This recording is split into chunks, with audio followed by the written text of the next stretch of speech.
In Tab Chat, Dr. Adaikan, sexologist. Chandran, actor, Amy's husband. Amy Cheng, actress, Chandran's wife. Eddie Go believes aphrodisiacs are rubbish. And Eric swears by Tongkat Ali. First of all, Eric, you are a firm believer in Tongkat Ali. How long have you been taking it now? For 3 years? Yeah. Yeah. So has it worked for you? Yeah. Really? How has it improved your sexual performance? After you take and depend, you never take is a different. You take the long hour. Wow. Okay. So interesting. Professor Adaikan, Tongkat Ali. Do you think it's a psychological thing, or do you think it really does work? So I went through the medical literature to look at works done on Tongkat Ali. There were about a couple of studies on the rats.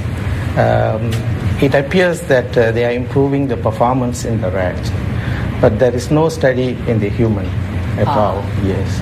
So all we have is your myths, and or at least people who say that it does work.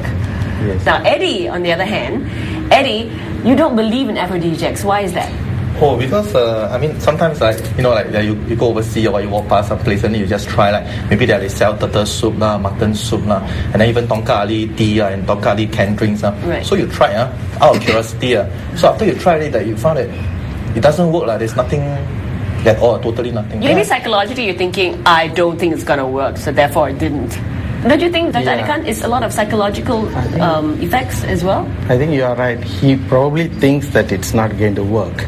In the same token, Eric would have thought that it's going to work. And therefore both could be psychological. That's true. Now I have to ask the couple, of course, our lovely couple, Amy and Chandran. You guys have been married for how long now? Coming 2 years already. 2 years. So Chandran. Yes. You are here to be honest now. Have you tried any aphrodisiac? I have not, but to the question of whether it works or not, that one I sit on the fence for now, Ken, right? Just play safe. Okay. But I don't. The reason being, actually, I usually don't take things that I believe there's some benefit, or at least people claim. Like I don't take vitamins and supplements and things like that. And for me, my aphrodisiac is my wife. She's beautiful. I love her. Wow, still so romantic. Must be, huh? I think for me, my aphrodisiac is when it's the whole atmosphere and when you're romanced into it, right? Yeah. And spicy food, Spicy food? Yeah. Hang on. Please expand on it. I love spicy food. Tell me more how it affects you. Well, chili gets the circulation going. Really? You see? So I must say that knowingly I've not taken anything, but you she's eat a very lot of good curry, chef. right? She's a very good chef, so I don't know what she's put into the food. No wonder. No wonder. I'm still going strong. I think it's very important. The chili part I wanted to mention, chili has got a chemical called capsaicin.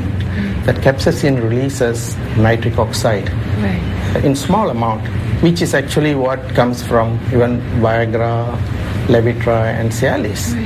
So therefore, chili may have some effect on the improvement of blood supply to the part, and what you mentioned is perhaps it's stimulating the nerves. It's an extra dose of chili from now on. Yep, chili party, bring it on. Would you ever try an aphrodisiac? I mean, if we gave you deer penis soup today, would you try it? Today, no need. If it's today, no need. Okay, maybe later in a few years' time. If there are any complaints, is it? Never say never, right? That's why I say play safe. But I feel really bad though to have deer castrated so that I could enjoy myself in the bedroom. Why do you think that people actually believe in these myths? Why not rabbit penis? Because they're like... They do have amazing prowess. That's true. But why do you think that the animal organ seems to translate into better human sexual relations? I think any organ, because it's sort of related. So they see any kind of organ, they cook in the soup, then they see that they believe it wants to work, then it will work.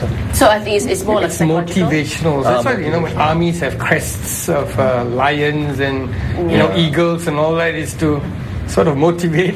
I guess Asians per se a lot. They do take the soup a lot. Why do you think it affects them so much? Is it just a cultural thing? I think it is, yeah. I think it's There is cultural. something called rhinoceros horn. This was also mentioned as aphrodisiac without any evidence.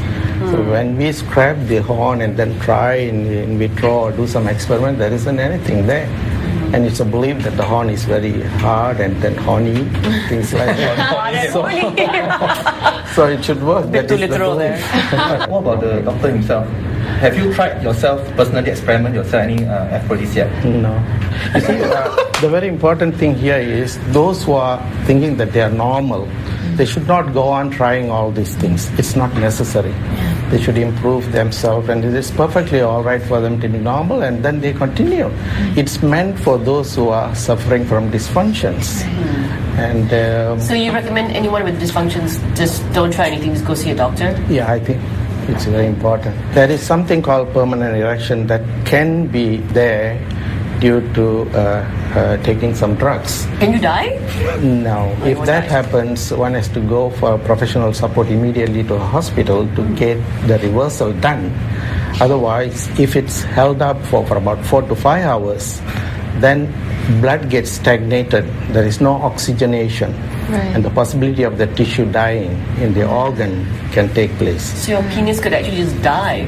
Yeah. Technically, I mean. Yes, it's a very rare thing nowadays. Drug-induced priapism is not so common at all, because Viagra is being taken by millions of men nowadays. You don't hear about any priapism.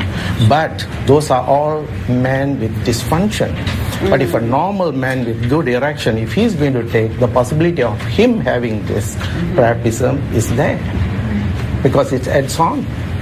That condition. To sum up, aphrodisiacs that you find on the streets and all that, I mean, I would recommend to anyone, don't try it, because you don't know what's in there, correct? And it could be something which is biologically very bad for you. But if it's, I guess, a tonic soup or even a drink that can improve vitality, I don't think there's a harm in that. Correct? Yeah. And psychologically, if it works for you, why not? All right, so stay with us, because after the break,